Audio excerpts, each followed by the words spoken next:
हवा ठंडी होने लगती है। जैसे ही आप जंगल के अंदर गहराई में जाते हैं, ठंडक और भी बढ़ जाती है। हर कदम के साथ आपको ऐसा महसूस होता है कि कोई अदृश्य शक्ति आपको देख रही है। आपकी रीढ़ की हड्डी में सिहरन दौड़ जाती है। आपके शरीर पर रोंगटे खड़े हो जाते हैं और डर का एक अजीब सा एहसास आपके दिल में घर कर लेता है। आपको एक फुसफुसाहट सुनाई देती है, धीमी और खौफनाक। यह फुसफुसाहट आपके कानों में गूंजती है, जैसे कोई आपको चेतावनी दे रहा हो। यह सदाको की बात करती है। सदाको वह भूतिया महिला जिसकी कहानी ने कई लोगों को डराया है। उसका नाम सुनते ही बहादुर से बहादुर इंसान भी कांप उठता है। उसकी उपस्थिति मात्र से ही लोग डर के मारे कांपने लगते हैं। वह कुएं वाली लड़की है, लंबे काले बालों वाली। उसकी सफेद पोशाक और उसके चेहरे पर छिपे हुए बाल उसे और भी डरावना बनाते हैं। उसकी कहानी उस अंधेरे की खौफनाक याद दिलाती है जो सतह के नीचे छिपा है। यह कुआं जो दिन में भी डरावना लगता है, रात में और भी भयानक हो जाता है। सदाको की कहानी सिर्फ एक कहानी नहीं है, यह एक चेतावनी है। यह उन लोगों के लिए एक संदेश है जो अज्ञात को चुनौती देने की हिम्मत करते हैं। उन भयावह चीजों की फुसफुसाहट जो उन लोगों का इंतजार करती हैं जो भाग्य को चुनौती देने की हिम्मत करते हैं। यह फुसफुसाहटें आपको बताती हैं कि कुछ भयानक होने वाला है। सदाको को समझने के लिए हमें पहले उसके अतीत की यात्रा करनी चाहिए। उसके अतीत में छिपे रहस्यों को जानना जरूरी है। एक ऐसा अतीत जो त्रासदी और निराशा में डूबा हुआ है। उसकी कहानी में छिपी हुई पीड़ा और दुख को समझना ही हमें उसकी सच्चाई के करीब ले जा सकता है। सदाको कभी एक आम लड़की थी, जिंदगी से भरपूर, अपने सपनों के साथ। लेकिन किस्मत को कुछ और ही मंजूर था। उसकी जिंदगी एक कुएं की ठंडी गहराई में खत्म हो गई। कहते हैं विश्वासघात ही उसका पतन था।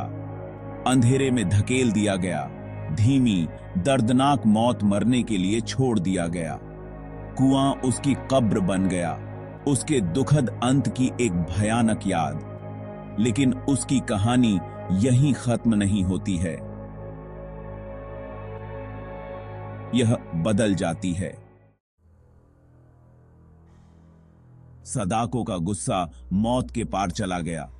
वह एक तामसिक आत्मा बन गई, एक भयानक किंवदंती जिसे धीमे स्वर में फुसफुसाया जाता है। उसकी आत्मा शांति न पा सकी, फंसी रही। कहते हैं कि वह दुनिया में भटकती है, उस अन्याय का बदला लेने के लिए जो उसे सहना पड़ा।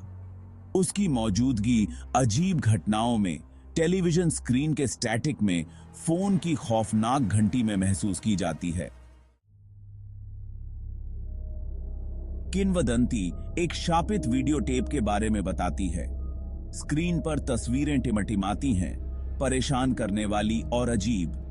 जो लोग इसे देखते हैं वे बर्बाद हो जाते हैं। 7 दिन उनके पास हैं। सदाको के श्राप से बचने के लिए 7 दिन। फोन बजता है, एक भयानक झंकार जो आने वाले कयामत की सूचना देती है। उनके दिलों में डर समा जाता है। वे जानते हैं कि उनका समय समाप्त हो रहा है। सदाको आ रही है। भाग 5। VHS tape. कयामत का एक संकेत। VHS टेप सदाको का पर्याय बन गया, उसके क्रोध का प्रतीक, उसके श्राप का जरिया। यह जंगल की आग की तरह फैल गया, उसकी कहानी को जापान के हर कोने तक ले गया। हर बार देखना दुर्भाग्यपूर्ण आत्मा के ताबूत में एक कील, उनके मन में छपी छवियां उनके आसन्न भाग्य की एक निरंतर याद दिलाती हैं। भाग 6। सदाको का प्रकोप, सच या कल्पना। कुछ लोग सदाको को केवल लोक कथाओं के रूप में खारिज करते हैं, कल्पना की उपज मानते हैं, लेकिन दूसरे लोग सच्चाई जानते हैं। उन्होंने हवा में ठंडक महसूस की है, उसके नाम की फुसफुसाहट सुनी है। वे जानते हैं कि कुछ कहानियां चाहे कितनी भी भयावह क्यों न हो, उनमें सच्चाई होती है। पीढ़ियों से फुसफुसाती एक चेतावनी। सदाको की कहानी ऐसी ही एक कहानी है। भाग 7। शहरी किंवदंतियों की स्थायी शक्ति। शहरी किंवदंतियां जैसे सदाको की कहानी हमारे ऊपर एक अजीब और रहस्यमय शक्ति रखती हैं। सदाको जैसी शहरी किंवदंतियां हमारे ऊपर एक अजीब सी शक्ति रखती हैं। ये कहानियां हमारे सबसे गहरे डर को उजागर करती हैं, हमारी आदिम प्रवृत्ति का फायदा उठाती हैं। वे हमारे सबसे गहरे डर, हमारी आदिम प्रवृत्ति का फायदा उठाते हैं।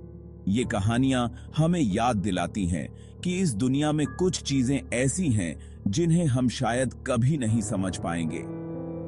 वे हमें याद दिलाते हैं कि इस दुनिया में कुछ चीजें ऐसी हैं जिन्हें हम शायद कभी नहीं समझ पाएंगे।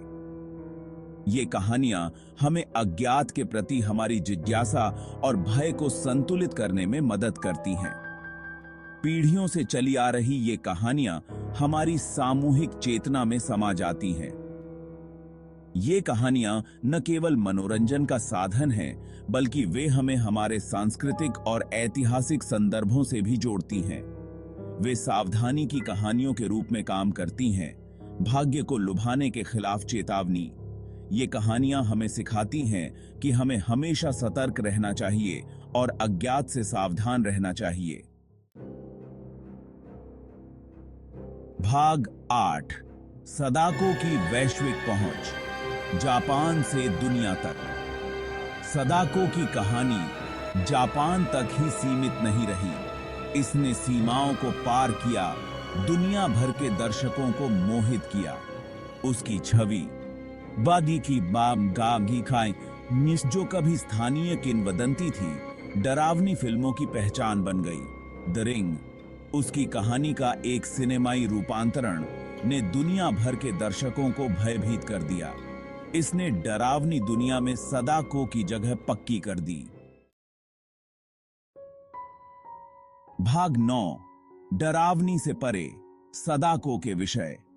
सदाको की कहानी हालांकि भयावह है, गहरे विषयों की पड़ताल करती है। आइसोलेशन, विश्वासघात और हमारे कार्यों के परिणामों के विषय। वह प्रतिशोध का प्रतीक है, लेकिन दुख का भी। एक याद दिलाता है कि मृत्यु में भी कुछ घाव कभी ठीक नहीं होते। भाग 10। सदाको की अशांत सच्चाई। सदाको की कहानी एक ऐसी कहानी है जो समय के साथ और भी डरावनी हो गई है। सदाको की कहानी भले ही एक किंवदंती हो, लेकिन यह एक शक्तिशाली संदेश देती है। यह कहानी हमें उस अंधेरे की याद दिलाती है जो मानव हृदय में छिपा हो सकता है, उस अंधेरे के बारे में एक संदेश जो मानव हृदय में रह सकता है। सदाको की कहानी हमें यह भी सिखाती है कि हमारे कार्यों के परिणाम होते हैं, चाहे हम उन्हें तुरंत न देखें। यह भी प्रभु का देखी। यह हमें याद दिलाता है कि हमारे कार्यों के परिणाम होते हैं, इस जीवन में और उसके बाद भी। सदाको की कहानी एक चेतावनी है, एक ऐसी चेतावनी जो हमें अपने कार्यों के बारे में सोचने पर मजबूर करती है, और कभी-कभी वे परिणाम वास्तव में भयानक हो सकते हैं। सदाको की कहानी हमें यह भी बताती है कि डर और भय का सामना कैसे किया जाए। तो अगली बार जब आप अंधेरे में फुसफुसाहट सुने तो सदाको को याद करें, उसकी कहानी याद रखें। यह कहानी हमें यह भी सिखाती है कि हमें अपने डर का सामना करना चाहिए और उसे दूर करने की कोशिश करनी चाहिए, और जो चाहो सोच समझकर मांगना। सदाको की कहानी हमें यह भी सिखाती है कि हमें अपनी इच्छाओं के बारे में सावधान रहना चाहिए, क्योंकि वे कभी-कभी हमें अप्रत्याशित परिणामों की ओर ले जा सकती हैं।